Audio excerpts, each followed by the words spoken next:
नमस्कार, जोहार, स्वागत है आपका डिजिटल झारखंडी समाचार में। तो चलिए झारखंड की आज की बड़ी और मुख्य खबरों पर बात करते हैं, पर उससे पहले आपसे एक छोटी सी अनुरोध है, कृपया वीडियो को एक प्यारा सा लाइक अवश्य कर दीजिएगा, क्योंकि आपका एक लाइक करना ही हमारी मेहनत का फल होता है। तो चलिए शुरुआत करते हैं आज की पहली और बड़ी खबर से।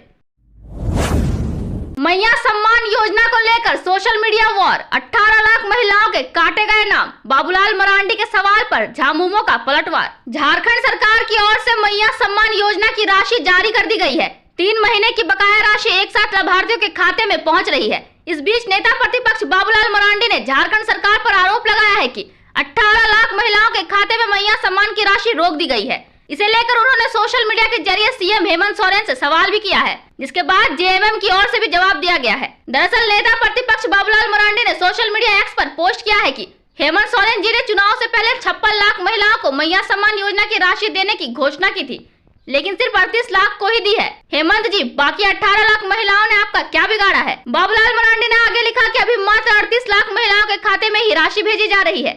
शेष 18 लाख महिलाओं की राशि पात्रता या तकनीकी बाधा या अन्य कारण बताकर रोक दी गई है। राज्य सरकार बहानेबाजी बंद कर सभी महिलाओं को मैया सम्मान योजना की राशि जारी करे, अन्यथा भाजपा महिलाओं के पक्ष में चरणबद्ध आंदोलन शुरू करेगी। बाबूलाल मरांडी के पोस्ट के जवाब में झामुमो ने भी पोस्ट कर पलटवार किया है। झामुमो ने अपने पोस्ट में बाबूलाल मरांडी से भाजपा द्वारा अन्य राज्यों में किए गए वादों को पूरा करने को लेकर भी सवाल किया। झामुमो ने अपने पोस्ट में लिखा है कि बाबूलाल जी, सम्मान राशि सभी बहनों के खाते में जरूर जाएगी। हाँ, भाजपा ने अपने संपन्न नेताओं के परिवारों के जो नाम जोड़े हैं वो जरूर कटेंगे। इसके बाद जेएमएम ने सवाल पूछा कि हरियाणा के चुनावी वादे के बावजूद अभी तक राशि नहीं मिली। दिल्ली में सिर्फ 10 लाख महिलाओं के लिए योजना की घोषणा हुई। राजस्थान में भी योजना अभी तक शुरू नहीं हुई। महाराष्ट्र में अभी तक राशि नहीं बढ़ाई गई, क्यों? असम में सिर्फ 1000 रुपए क्यों? उड़ीसा में सिर्फ 830 रुपए क्यों? जेएमएम की ओर से कहा गया कि हम झारखंडी मूर्ख नहीं है, ना में भी आपके ये उन्मादी विचार नहीं टिके और आगे भी नहीं चलेंगे।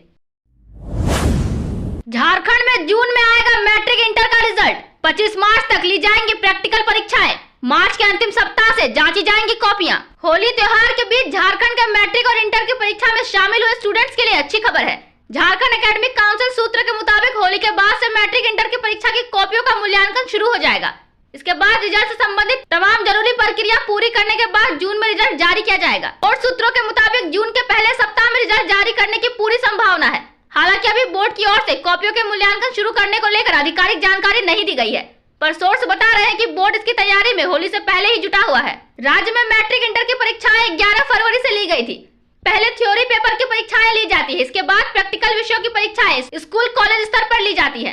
प्रदेश में मैट्रिक और इंटर की परीक्षा खत्म हो चुकी है। बीते 10 मार्च से स्कूल कॉलेजों में प्रैक्टिकल विषयों की परीक्षाएं ली जा रही है। इस तरह से 25 मार्च तक सभी स्कूलों में प्रैक्टिकल परीक्षाएं होंगी। बात थ्योरी पेपर के कॉपियों के मूल्यांकन की करें तो अभी स्ट्रॉन्ग रूम से मैट्रिक और इंटर परीक्षा की कॉपियों का उठाव मूल्यांकन के लिए नहीं हुआ है। होली के बाद उत्तर पुस्तिकाएं के मूल्यांकन के लिए सेंटर फाइनल किए जाएंगे। इसके बाद कॉपियों का उठाव होगा। मार्च के अंतिम सप्ताह से कॉपियों की जांच शुरू हो जाएगी। जैक सोर्स के अनुसार मई के दूसरे या तीसरे हफ्ते में कॉपियों की जांच पूरी हो जाने की पूरी संभावना है।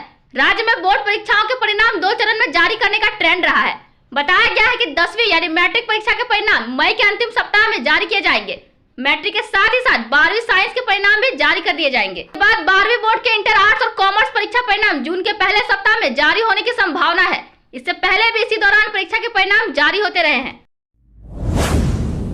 हेमंत सरकार के खिलाफ मुस्लिम समुदाय में बढ़ती नाराजगी, कांग्रेस के अल्पसंख्यक नेता के तीखे बोल। कांग्रेस नेता का कहना है कि झारखंड के अल्पसंख्यकों खासकर मुस्लिम समाज के लोगों में वर्तमान सरकार के खिलाफ लगातार नाराजगी के भाव बढ़ रहे हैं। इस नाराजगी के भाव को आवाज देने का काम अब झारखंड कांग्रेस के अल्पसंख्यक नेता करने लगे हैं। झारखंड कांग्रेस के नेता का कहना है कि राज्य की INDA ब्लॉक की सरकार में प्रमुख घटक दल के जिला से लेकर स्टेट लेवल तक के अल्पसंख्यक मुस्लिम नेताओं के मन में यह बात आने लगी है कि 2019 से अब तक हेमंत सरकार 5.5 साल बीत जाने के बाद भी उनकी समस्याओं को लेकर गंभीर नहीं है। और तो और अब तो बजट में भी कब्रिस्तान और घेराबंदी के लिए पहले से चली आ रही बजटीय प्रावधान की राशि भी बढ़ाने के बजाय 10 करोड़ रुपए घटा दी गई है। झारखंड में सरकार की अहम सहयोगी पार्टी कांग्रेस के मुस्लिम नेताओं का कहना है कि सरकार को अल्पसंख्यक नेताओं ने ऑन रिकॉर्ड कोष्टा शुरू कर दिया है। कांग्रेस के झारखंड प्रदेश प्रवक्ता और झारखंड प्रदेश मोमिन कॉन्फ्रेंस के कार्यकारी अध्यक्ष खुर्शीद हसन रूमी कहते हैं कि 5-5.5 साल का अरसा गुजर गया, लेकिन आज भी माइनॉरिटीज का हाथ खाली है। उनके बुनियादी सवाल और संवैधानिक अधिकार का सवाल अभी भी बना हुआ है। कांग्रेस के प्रदेश प्रवक्ता खुर्शीद हसन रूमी ने कांग्रेस दफ्तर में कहा कि उनके समुदाय के लोगों को दुख तो इस बात का भी है कि वित्तीय वर्ष 2025 से 26 के लिए पेश किए गए बजट में कब्रिस्तान की घेराबंदी का बजट भी 10 करोड़ रुपए कम कर दिया गया है। कांग्रेस के प्रदेश प्रवक्ता और झारखंड प्रदेश मोमिन कॉन्फ्रेंस के कार्यकारी अध्यक्ष खुर्शीद हसन रूमी सिर्फ कब्रिस्तान घेराबंदी का बजट कम करने से नाराज नहीं है, बल्कि अभी तक उर्दू शिक्षकों की नियुक्ति नहीं हुई। उर्दू शिक्षकों की नियुक्ति में आरक्षण रोस्टर लगाने से 3700 पद खाली है। उर्दू शिक्षकों को भी सहायक आचार्य बहाली के साथ जोड़ देने, मुस्लिम छात्र छात्राओं को स्कॉलरशिप UPA 2 द्वारा MSDP यानी मल्टी सेक्टोरल डेवलपमेंट प्रोग्राम की तर्ज पर राज्य में कोई कार्यक्रम शुरू नहीं किया गया है। ऐसे कई ज्वलंत मुद्दे हैं जिस पर हेमंत सोरेन सरकार कुछ नहीं किया है। यही वजह है कि अब धीरे धीरे अल्पसंख्यक समुदाय के लोगों में यह भावना आ रही है सरकार उन्हें सिर्फ वोट बैंक समझती है। झारखंड में 21 मार्च तक हल्की बारिश की संभावना, 5 डिग्री तक गिरेगा अधिकतम तापमान। आज 5 जिलों में चलेगी गर्म हवा। भीषण गर्मी की मार झेल रहे झारखंड के लोगों के लिए मौसम विभाग ने अच्छी सूचना जारी की है। मौसम विभाग की रिपोर्ट बता रही है कि झारखंड में मौसम एक बार फिर बदलने वाला है। हालांकि आज तक झारखंड के 5 जिले भीषण गर्मी की चपेट में रहेंगे। मौसम विभाग ने बताया है कि पश्चिमी सेबू, पूर्वी सेबू, सरायकेला खरसावा, बोकारो के साथ धनबाद जिला में हीट वेव चलने की संभावना है। ऐसे में मौसम का ये तल्ख मिजाज आज तक लोगों को परेशान कर सकता है। मौसम विज्ञान केंद्र रांची के वैज्ञानिक अभिषेक आनंद के मुताबिक 17 मार्च से मौसम में बदलाव के आसार दिख रहे हैं। सोमवार को राज्य के अधिकांश जिले में आंशिक बादल छाए रह सकते हैं। मौसम के शुष्क बने रहने की पूरी संभावना है। 18 मार्च को भी आसमान मुख्यतः साफ रहेगा, मौसम शुष्क रहेगा। इधर मौसम विभाग ने कहा है कि 17 मार्च से मौसम में होने वाला बदलाव धीरे धीरे हल्के से मध्यम दर्जे की बारिश में बदलने वाला है। 19 मार्च को राज्य के दक्षिण पूर्वी भाग में कहीं कहीं हल्के दर्जे की वर्षा होने की संभावना है। जिन जिलों में बारिश की बात कही गई है उसमें पूर्वी सेबू, पश्चिमी सेबू, सिमडेगा, सरायकेला खरसावा के अलावा देवघर, धनबाद, दुमका, गिरिडीह जैसे जिले शामिल हैं। हल्के से मध्यम दर्जे की बारिश 20 और 21 मार्च को भी होगी। 4 दिन की भीषण गर्मी के बाद 3 दिन होने वाली हल्के से मध्यम दर्जे की बारिश से अधिकतम तापमान में 5 डिग्री सेल्सियस तक की गिरावट हो सकती है। इससे मार्च के मध्य में तेज गर्मी की मार झेल रहे प्रदेश के लोगों को राहत मिलेगी।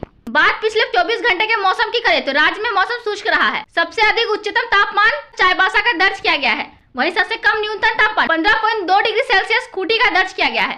पिछले 24 घंटे में राजधानी रांची के मौसम की बात करें तो यहाँ का अधिकतम तापमान 35.9 डिग्री सेल्सियस दर्ज किया गया है। सुनीता विलियम्स और बुच विल्मोर घर वापसी के करीब। NASA space x crew 10 ISS पर पहुंचा। अंतर्राष्ट्रीय अंतरिक्ष स्टेशन पर NASA space x crew 10 mission के सफल आगमन के साथ अंतरिक्ष यात्री सुनीता विलियम्स और बुच विल्मोर की घर वापसी का रास्ता साफ हो गया है, जो 9 महीने से ISS पर फंसे हुए हैं। 15 मार्च को लॉन्च किया गया यह मिशन 16 मार्च को लगभग 9:37 पूर्वाह्न IST पर ISS पर पहुंचा, जिसे इन अनुभवी अंतरिक्ष यात्रियों को वापस लाने के लिए भेजा गया है। क्रू 10 टीम में नासा की एनी मैकलेन और निकोल एयर्स, जैक्से के ताकुया ओनिशी, रोस्कोसमोस के किरिल पेस्कोव शामिल हैं। वे नासा के नियमित रोटेशन शेड्यूल के हिस्से के रूप में ISS में शामिल हो रहे हैं, यह सुनिश्चित करते हुए कि स्टेशन पर वैज्ञानिक अनुसंधान और रखरखाव कार्य सुचारू रूप से चलता रहे। खुद से डॉकिंग के लिए डिजाइन किया गया ड्रैगन अंतरिक्ष यान ISS के हार्मनी मॉड्यूल के आगे वाले पोर्ट से जुड़ा। हालांकि अंतरिक्ष यान स्वतंत्र रूप से डॉक करने में सक्षम है। क्रू 10 टीम और ISS चालक दल दोनों ने इस प्रक्रिया की बारीकी से निगरानी की, यह सुनिश्चित करते हुए कि सब कुछ सुचारू रूप से हो। गिरिडीह हिंसा मामले में 22 गिरफ्तार। बाबूलाल मरांडी ने प्रशासन की कार्रवाई पर उठाए सवाल, लगाए ये बड़े आरोप। जिले के घोड़थंबा में होली जुलूस को रोकने के बाद 2 गुटों में हुई हिंसक झड़प के मामले में 80 नामजद समेत 200 अज्ञात के खिलाफ प्राथमिकी दर्ज की गई है। साथ ही पुलिस ने मामले में 22 लोगों को न्यायिक हिरासत में जेल भेज दिया है। मामले में नेता प्रतिपक्ष बाबूलाल मरांडी ने अपने फेसबुक वॉल और एक्स पर पोस्ट किया है, जिसमें उन्होंने प्रशासन की कार्रवाई पर सवाल उठाए हैं। बाबूलाल ने पोस्ट के साथ FIR की कॉपी भी पोस्ट की है। बाबूलाल मरांडी ने पोस्ट में लिखा है कि मैंने कल आशंका व्यक्त की थी कि होली के दिन गिरिडीह के घोड़थंबा में हुई हिंसा मामले में प्रशासन उपद्रवियों का बचाव करते हुए मामले को संतुलित दिखाने के लिए पीड़ित पक्ष पर कार्रवाई कर सकती है। अब इस मामले में दर्ज FIR को देखने से ऐसा लगता है जैसे कोई शिकायतवाद नहीं बल्कि एक पक्ष पर हुए हमले का एक पूर्व नियोजित खाका हो। FIR में जिस प्रकार से घटना को वर्णित किया गया है उससे ऐसा प्रतीत होता है कि कांग्रेस झामुमो के शासन में होली मनाकर कोई अपराध कर दिया है। यदि हिंदू अपना त्योहार मनाएंगे तो उन पर बोतल, बम और पत्थर से हमला होगा, फिर उसके बाद घटना का दोषी बताते हुए उन पर ही मुकदमा भी दर्ज होगा। यह FIR पूरी तरह तुष्टीकरण से प्रभावित लगती है, जिसमें हेमंत सरकार की हिंदू विरोधी मानसिकता स्पष्ट नजर आती है।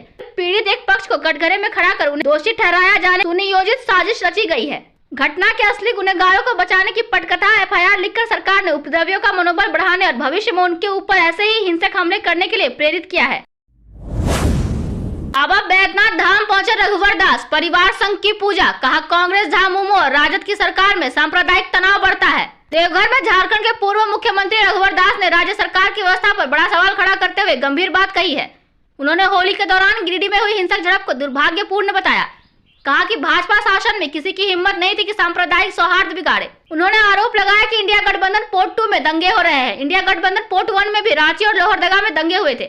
उन्होंने कहा कि तुष्टीकरण और वोट बैंक की राजनीति के कारण राज्य में हिंदुओं पर अत्याचार हो रहा है। उन्होंने यह बात देवघर में बाबा बैद्यनाथ की पूजा अर्चना के बाद सर्किट हाउस में पत्रकारों से बातचीत के क्रम में कही। वे सब परिवार देवघर पूजा करने पहुंचे थे। रघुवर दास ने कहा कि जब जब कांग्रेस, झामुमो और राजद की सरकार बनती है तब तक सांप्रदायिक तनाव बढ़ता है। हमारी सरकार से अपील है कि वह ऐसे उपद्रवियों को चिन्हित करे और उनके खिलाफ कड़ी से कड़ी कार्रवाई करे। उन्होंने जोर देते हुए कहा, इंडिया गठबंधन की सरकार में जिस तरह की स्थिति बनती है, यह तुष्टीकरण की राजनीति है, वोट बैंक की राजनीति है। इसी वजह से राज्य में हिंदुओं पर अत्याचार होते हैं। कहा कि सरकार यदि इस तरह से राजनीति करना चाहेगी तो भारतीय जनता पार्टी इसका मुंहतोड़ जवाब देगी। उन्होंने सवाल भी उठाए कि क्या हिंदू समाज कभी भी दूसरे त्योहारों पर बाधा उत्पन्न करती है।